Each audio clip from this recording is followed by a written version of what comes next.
सोचिए, अगर कोई आपके दिमाग को बिना आपकी इजाजत के कंट्रोल कर ले, आपकी सोच, आपके फैसले, यहां तक कि आपके रिश्ते भी उसके हिसाब से चलने लगे। डरावना लगता है ना? यही है डार्क साइकोलॉजी का खेल। आज मैं आपको बताने वाला हूं वो सीक्रेट्स जो लोग चुपचाप आपकी लाइफ को कंट्रोल करने के लिए इस्तेमाल करते हैं। और अगर आप इन्हें जान गए तो कोई भी आपको आसानी से मैनिपुलेट नहीं कर पाएगा। क्या आपने कभी सोचा है कि इस दुनिया में कुछ लोग ऐसे क्यों होते हैं जिनके सामने आप बेबस महसूस करने लगते हैं? आप जानते हैं कि वो गलत कर रहे हैं, आप जानते हैं कि उनका इरादा साफ नहीं है, फिर भी आप उनके जाल में फंस जाते हैं। कभी रिश्तों में, कभी दोस्ती में, कभी बिजनेस में और कभी अपने ही परिवार में। यही है डार्क साइकोलॉजी की असली ताकत। डार्क साइकोलॉजी वह कला है जिससे इंसान दूसरों के दिमाग और भावनाओं को इस तरह से नियंत्रित करता है कि सामने वाले को पता भी नहीं चलता कि वह इस्तेमाल हो रहा है। यह कोई जादू नहीं, यह कोई टोना टोटका नहीं, बल्कि यह इंसानी दिमाग का सबसे गहरा और सबसे खतरनाक खेल है। मनुष्य का दिमाग, ताकत और कमजोरी दोनों सोचिए। इंसान को भगवान ने सबसे बड़ी शक्ति दी है, सोचने की शक्ति। यही दिमाग हमें जानवरों से अलग करता है, यही हमें आगे बढ़ाता है और यही हमें दुनिया पर राज करने लायक बनाता है। लेकिन यही दिमाग हमारी सबसे बड़ी कमजोरी भी है, क्योंकि अगर कोई हमारी सोच को पकड़ ले, हमारे डर को पहचान ले, हमारी इच्छाओं को पढ़ ले, तो वह हमें बिना तलवार उठाए, बिना बंदूक चलाए पूरी तरह अपने कब्जे में कर सकता है। डार्क साइकोलॉजी इसी कमजोरी पर काम करती है। डार्क साइकोलॉजी कहाँ काम करती है?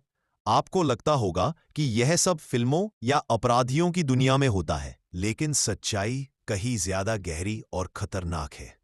यह आपके घर में हो सकता है, यह आपके ऑफिस में हो सकता है, यह आपके रिश्तों में हो सकता है, और कई बार तो यह आपके सबसे करीबी दोस्तों या पार्टनर द्वारा भी इस्तेमाल किया जा सकता है। एक बॉस अपने कर्मचारियों पर, एक पति अपनी पत्नी पर, एक दोस्त अपने दूसरे दोस्त पर, यहां तक कि एक बच्चा भी कभी कभी अपने माता पिता पर डार्क साइकोलॉजी का इस्तेमाल कर सकता है। क्यों फंसते हैं लोग? अब सवाल है, लोग इसमें फंसते क्यों हैं? क्योंकि हर इंसान की कुछ कमजोरियां, वीकनेसेस होती हैं। किसी को प्यार की भूख होती है, किसी को पैसे का लालच होता है, किसी को सफलता चाहिए होती है और किसी को बस एक छोटी सी तारीफ चाहिए होती है। डार्क साइकोलॉजी इन्हीं कमजोरियों का फायदा उठाती है। मान लीजिए कोई इंसान बहुत अकेला है। अगर कोई आकर उसे थोड़ी सी तवज्जो देता है, उसकी बातें ध्यान से सुनता है, तो वह उसी इंसान पर भरोसा करने लगेगा और वही भरोसा धीरे धीरे एक जाल बन जाता है। और सबसे बड़ा हथियार है मैनिपुलेशन, हेर फेर करना। आपने देखा होगा, कुछ लोग कभी सीधे आदेश नहीं देते, बल्कि वे ऐसी बातें कहते हैं कि आपको लगे कि यह आपका ही फैसला है, लेकिन असल में वह उनका प्लान होता है। जैसे अगर किसी को आपसे काम निकलवाना है, तो वह सीधे नहीं कहेगा ये कर दो, वह कहेगा तुम्हारे जैसा समझदार इंसान ही ये काम कर सकता है, और आप सोचने लगेंगे हाँ मुझे तो करना ही चाहिए। यह है मैनिपुलेशन, सामने वाले को उसकी इच्छा के खिलाफ जाकर भी अपनी इच्छा पूरी करवाना। डार्क साइकोलॉजी क्यों सीखना जरूरी है? अब यहां एक बहुत बड़ा सवाल उठता है, क्या हमें भी दूसरों को कंट्रोल करने के लिए यह सब सीखना चाहिए? नहीं, इस किताब का मकसद आपको यह सिखाना नहीं है कि आप दूसरों को चोट पहुंचाएं, बल्कि यह सिखाना है कि अगर कोई आपके साथ ऐसा करे तो आप पहचान सके। क्योंकि सच मानिए, आज की दुनिया में जो इंसान डार्क साइकोलॉजी से अनजान है, वह बहुत आसानी से शिकार बन सकता है। सोशल मीडिया से लेकर मार्केटिंग तक, पॉलिटिक्स से लेकर रिश्तों तक, हर जगह लोग आपके दिमाग पर खेल रहे हैं। Chapter 2, the principles of persuasion. दोस्तों, दुनिया में सबसे ताकतवर हथियार क्या है? ना तलवार, ना बंदूक और ना ही पैसा। असली ताकत है मनाने की कला, परसुएजन। सोचिए, एक ऐसा इंसान जो दूसरों को अपने हिसाब से सोचने पर मजबूर कर सकता है। वह बिना किसी युद्ध के सब कुछ जीत सकता है। उसके पास न सेना होती है, न हथियार, लेकिन उसके पास होती है लोगों के दिमाग और दिल पर पकड़। मनाने और धोखा देने में फर्क। अब यहां एक गहरी बात समझना जरूरी है। परसुएजन और मैनिपुलेशन दोनों एक जैसे दिखते हैं, लेकिन दोनों के मकसद अलग होते हैं। परसुएजन मनाना, जब आप किसी को सही जानकारी देकर, पर्क और भावनाओं से जोड़कर उसे एक बेहतर फैसला लेने में मदद करते हैं। मैनिपुलेशन, हेरफेर, जब आप किसी की कमजोरी का फायदा उठाकर उसे अपने स्वार्थ के लिए इस्तेमाल करते हैं। यानी कि परसुएजन इंसान को ताकत देता है और मैनिपुलेशन इंसान को कमजोर करता है। लेकिन डार्क साइकोलॉजी की दुनिया में दोनों के बीच की ये रेखा बहुत पतली हो जाती है। इस अध्याय में लेखक हमें रॉबर्ट चियाल के बताए 6 प्रिंसिपल्स समझाते हैं। ये प्रिंसिपल्स मार्केटिंग, बिजनेस, रिलेशनशिप और रोजमर्रा की जिंदगी हर जगह इस्तेमाल होते हैं। आइए एक एक करके इन्हें गहराई से समझते हैं। 1. रेसिप्रोसिटी, एहसान लौटाना। सोचिए, अगर कोई आपको मदद करता है तो क्या आपके अंदर अपने आप यह इच्छा नहीं जगती कि आप भी उसका कुछ भला करें? यही है रेसिप्रोसिटी का सिद्धांत। मार्केटिंग में यह कैसे काम करता है? मान लीजिए आपको शॉपिंग मॉल में फ्री सैंपल दिया जाता है। आपको लगेगा कि यह तो बस एक छोटे सा तोहफा है, लेकिन सच यह है कि अब आपके मन में उस ब्रांड से कुछ खरीदने की इच्छा पैदा हो गई है, क्योंकि आप अवचेतन रूप से उस एहसान को लौटाना चाहते हैं। रिश्तों में भी यही होता है। कोई आपको बार बार मदद करता है, सुनता है, आपके साथ खड़ा रहता है, और एक दिन जब वो आपसे कुछ मांगता है तो आप मना ही नहीं कर पाते। 2. कमिटमेंट एंड कंसिस्टेंसी, वादा और स्थिरता। इंसान की सबसे बड़ी जरूरतों में से एक है खुद को अपने शब्दों के प्रति सच्चा साबित करना। मान लीजिए आपने किसी को कहा, मैं कल से डाइट शुरू करूंगा। अब अगर कल आपने जंक फूड खा लिया, तो आपके अंदर अपराध बोध पैदा होगा, क्योंकि आपने एक वादा किया था और इंसान अपनी इमेज बचाने के लिए उस वादे पर टिके रहना चाहता है। डार्क साइकोलॉजी में लोग इसका फायदा उठाते हैं। पहले आपसे छोटा सा हाँ निकलवाते हैं, फिर धीरे धीरे उसी हाँ को बड़ा बनाते जाते हैं। जैसे कोई एनजीओ पहले आपसे सिर्फ 10 रुपए डोनेट करवाएगा और बाद में वही आपको 1000 रुपए तक देने पर मजबूर कर देगा। 3. सोशल प्रूफ, भीड़ की ताकत। क्या आपने नोटिस किया है कि जब आप कोई नया रेस्टोरेंट देखते हैं और बाहर लंबी लाइन लगी होती है तो आपको लगता है कि खाना जरूर अच्छा होगा? यही है सोशल प्रूफ। इंसान सोचता है अगर इतने सारे लोग कर रहे हैं तो यह सही ही होगा। सोशल मीडिया पर लाखों फॉलोअर्स वाले लोग इसी प्रिंसिपल पर इन्फ्लुएंस करते हैं। भले ही उनके पास असली नॉलेज हो या ना हो, लेकिन उनकी भीड़ देखकर लोग उन पर भरोसा कर लेते हैं। 4. अथॉरिटी, अधिकार और प्रभाव। अगर कोई इंसान डॉक्टर की ड्रेस पहनकर आपको दवाई दे तो आप उसे ज्यादा भरोसे से लेंगे, भले ही वो असली डॉक्टर न हो। यही है अथॉरिटी का प्रिंसिपल।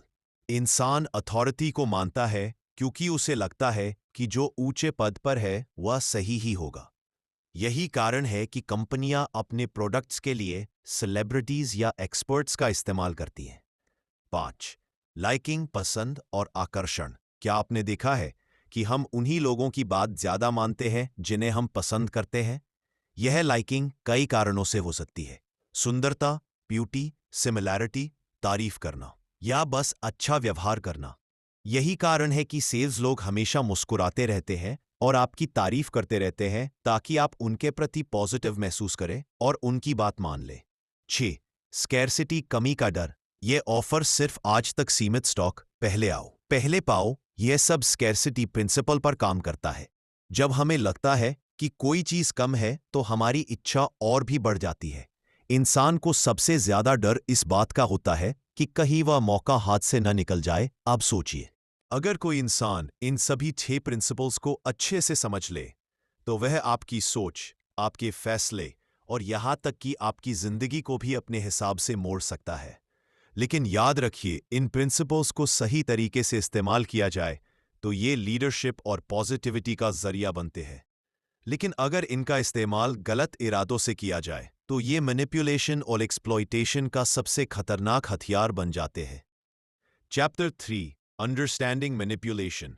दोस्तों, क्या आपने कभी महसूस किया है कि आप कोई ऐसा काम कर रहे हैं जो आप करना ही नहीं चाहते थे, लेकिन फिर भी किसी ने आपको उस दिशा में धकेल दिया? क्या कभी आपको ऐसा लगा कि आपकी सोच, आपकी इच्छा और आपके फैसले असल में आपके नहीं थे, बल्कि किसी और ने बड़ी चालाकी से आपके दिमाग पर खेल खेला था? मैनिपुलेशन क्या है? मैनिपुलेशन का मतलब है किसी इंसान की सोच और भावनाओं को इस तरह मोड़ना कि वह वही करे जो मैनिपुलेटर चाहता है और उसे यह भी लगे कि यह उसका खुद का फैसला है। यह इंसान के दिमाग पर खेला जाने वाला सबसे खतरनाक खेल है क्योंकि इसमें तलवार नहीं चलती लेकिन जिंदगी कट जाती है। इसमें हथियार नहीं दिखते लेकिन इंसान की आत्मा तक घायल हो जाती है। मैनिपुलेटर्स की पहचान। अब सवाल यह है, आखिर ये मैनिपुलेटर्स होते कौन हैं? यह कोई भी हो सकता है, आपका बॉस, आपका दोस्त, आपका पार्टनर, आपका बिजनेस पार्टनर, यहां तक कि कभी कभी परिवार के सदस्य भी। और सबसे डरावनी बात यह है कि मैनिपुलेटर हमेशा मासूम चेहरा लगाकर आता है। वह आपको कभी जबरदस्ती नहीं करता, बल्कि वह आपको अपनी बातों और इमोशंस से धीरे धीरे ऐसा बांधता है कि आप उसके बिना फैसले ही नहीं ले पाते। मैनिपुलेशन कैसे काम करता है? मैनिपुलेशन की प्रक्रिया बड़ी चालाकी से चलती है। इसमें कुछ स्टेप्स होते हैं। एक, कमजोरी पहचानना।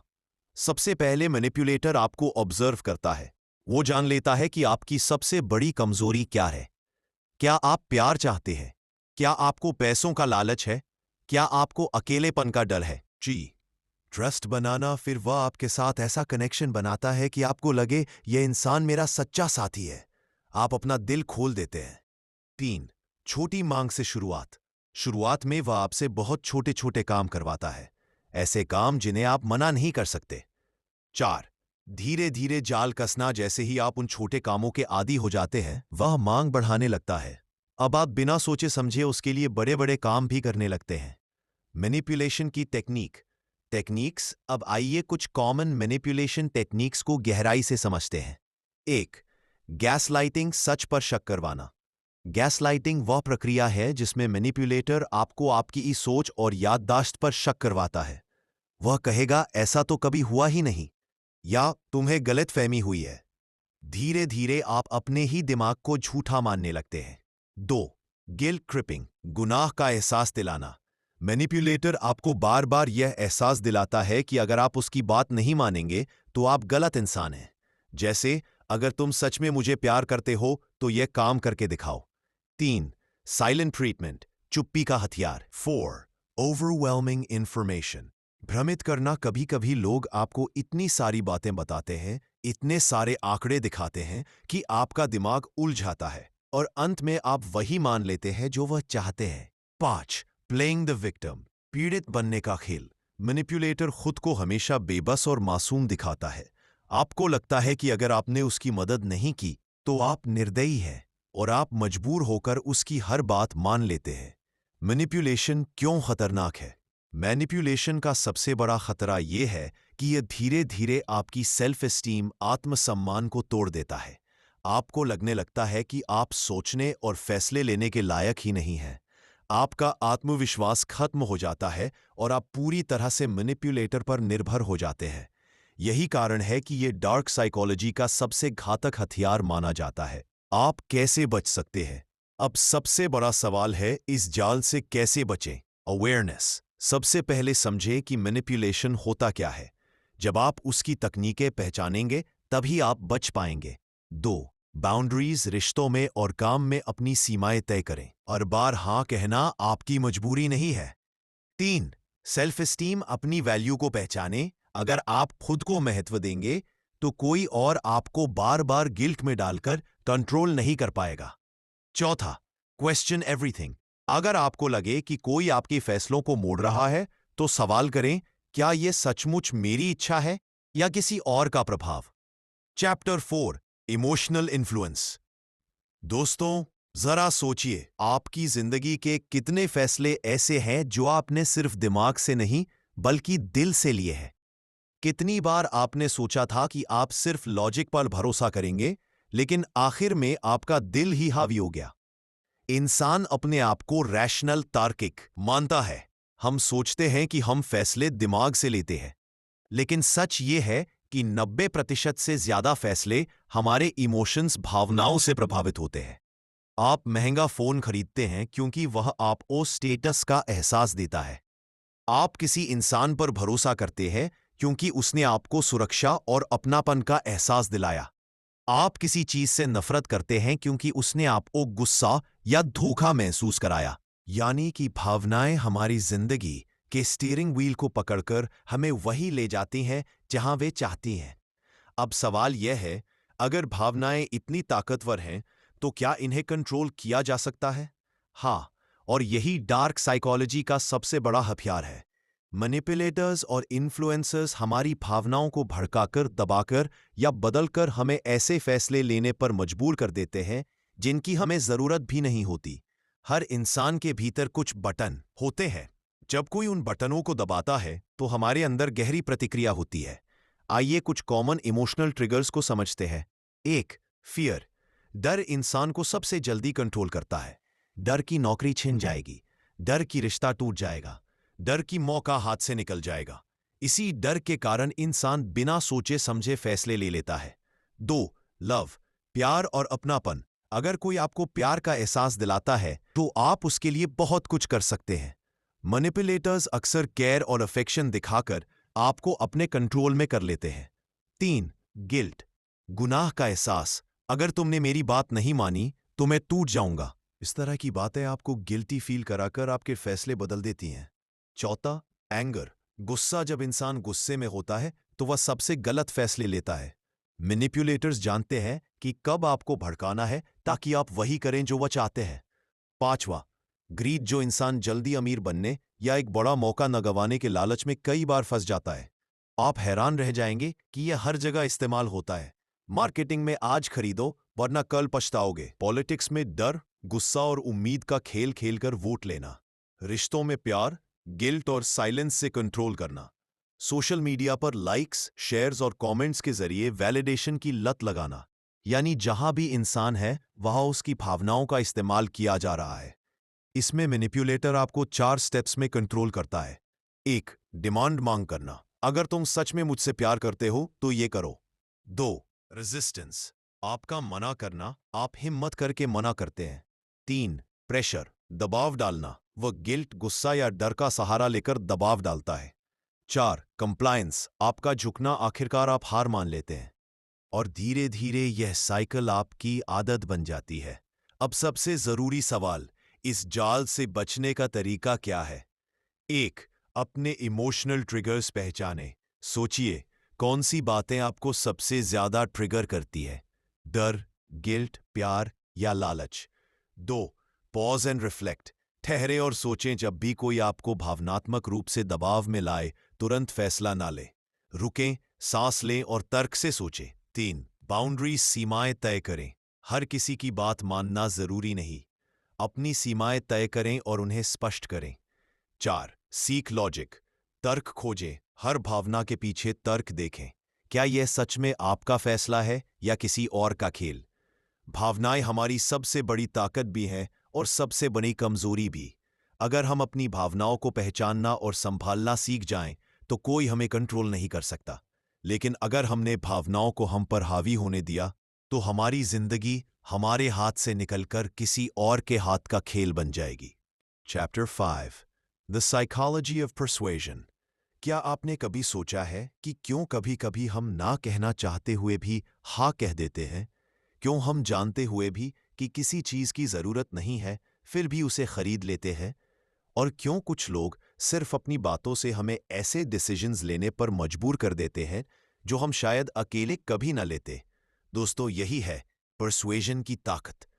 परसुएजन का मतलब है किसी के विचारों और व्यवहार को बदलना, लेकिन बिना दबाव के, सिर्फ दिमाग और भावनाओं को सही दिशा देकर। यह मैनिपुलेशन से अलग है। मैनिपुलेशन में छुपा हुआ खेल होता है, लेकिन परसुएजन अक्सर सटल, सूक्ष्म और पॉजिटिव भी हो सकता है। इंसान एक भावनात्मक प्राणी है। हम सोचते हैं कि हम लॉजिक से फैसले लेते हैं, लेकिन सच ये है कि हमारे डिसीजंस पर 80% से ज्यादा असर इमोशंस और एनवायरनमेंट का होता है।